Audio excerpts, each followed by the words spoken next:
Mikey and his family were adopting a family for Christmas. When his big sister, Sarah, had suggested doing so, it was summertime.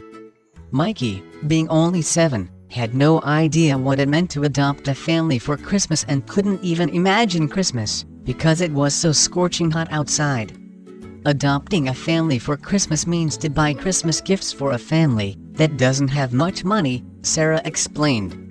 It can be done without them even knowing who bought things for them, or you can invite them over for dinner and give the gifts to them. I want to invite them over so they know we gave them the gifts, Mikey said. Mikey's mother had talked to him further. Sometimes it's good to give without getting the glory, she told him. Mikey was confused, but his sister helped make it easier to understand. It is good to do something nice for someone, and for them not to know who did it. That way, you are doing something nice just to be nice and not to get attention. That made sense to Mikey.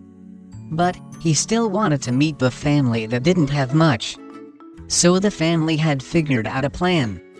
They would invite a needy family over and have gifts that would be delivered by a neighbor friend. For months Mikey had looked forward to Christmas Day.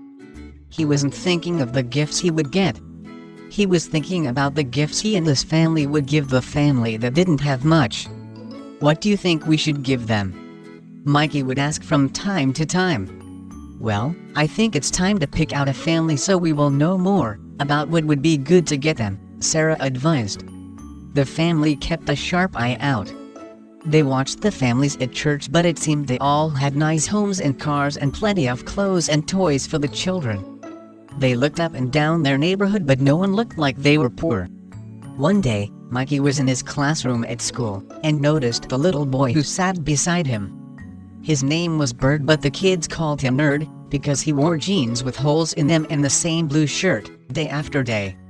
"Why are you named Bird?" Mikey asked the little boy one day. "Same reason my sister is named Bunny," Bird replied. "My parents like animals." Mikey thought it was odd to name children after animals, but Bird was always nice to him, so they played together in the playground. Some of Mikey's friends began to make fun of him for playing with Bird. "Bird lover," they teased. Mikey didn't care though. Friends who did such things weren't really friends after all, he knew. "What about we invite Bird, Bunny and their parents for Christmas?" Mikey suggested to his family one night at the dinner table. Mikey's sister and parents thought it was a great idea. It was nearing Christmas, so Mikey's mother made the call to Mrs. Brown, Bird's mother.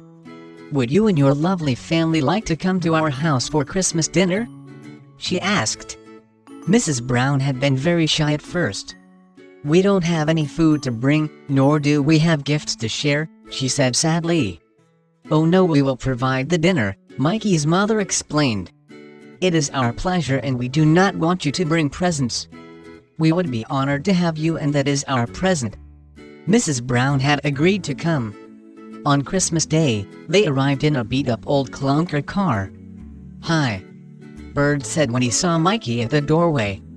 "Hey Mom, this is my friend from school. Remember, I told you I had one friend. This is him." Mrs. Brown said hello to Mikey and then met Mikey's parents. "Did Mr. Brown get to join us?" Mikey's mother asked. Mrs. Brown frowned sadly. "I'm sorry, but there is no Mr. Brown," she replied.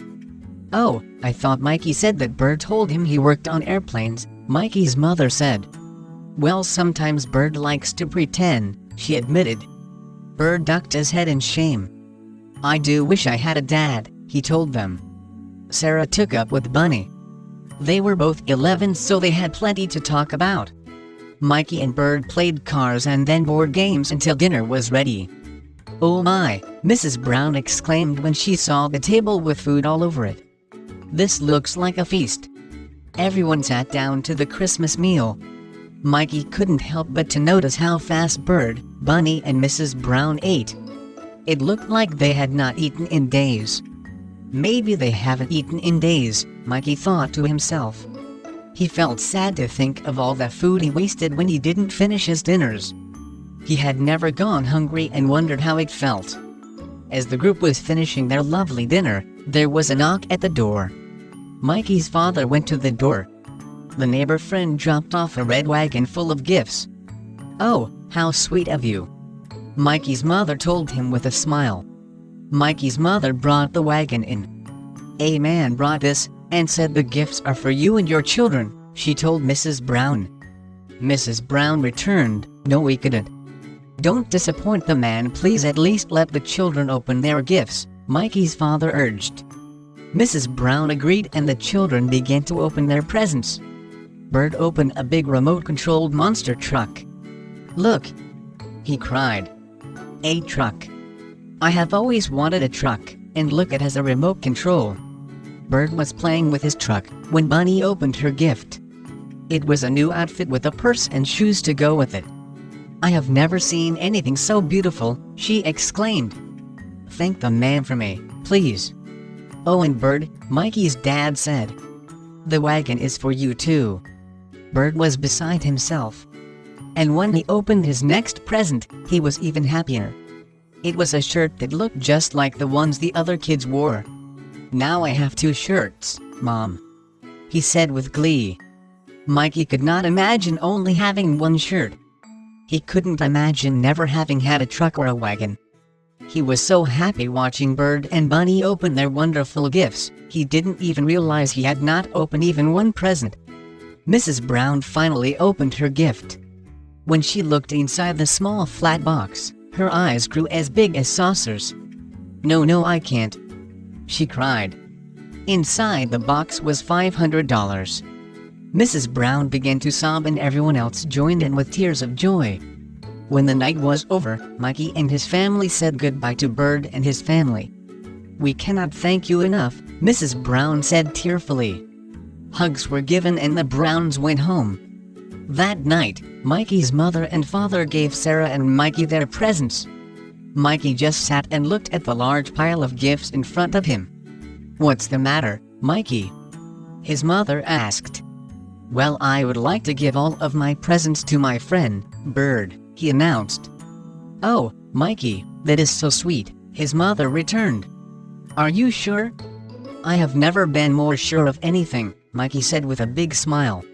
Mikey and his sister and his parents loaded all of Mikey's gifts into their van and drove to the very poor neighborhood where the Browns lived. They delivered the gifts to Bert's doorsteps. They rang the doorbell and ran away. As they left, Mikey looked in the rearview mirror, and the look on Bert's face was one that he would never forget. "Any regrets?" Mikey's mother asked when they got home. "Only that I didn't know Bert sooner," he answered. "He would never have had to go without a friend and clothes and toys if I had known him forever." Mikey thought about what he had said and smiled. But he will never have to ever again. Mikey went home without having opened even 1 Christmas present, yet it was the happiest Christmas he had ever had, for he had given all he had, and that was the greatest gift of all.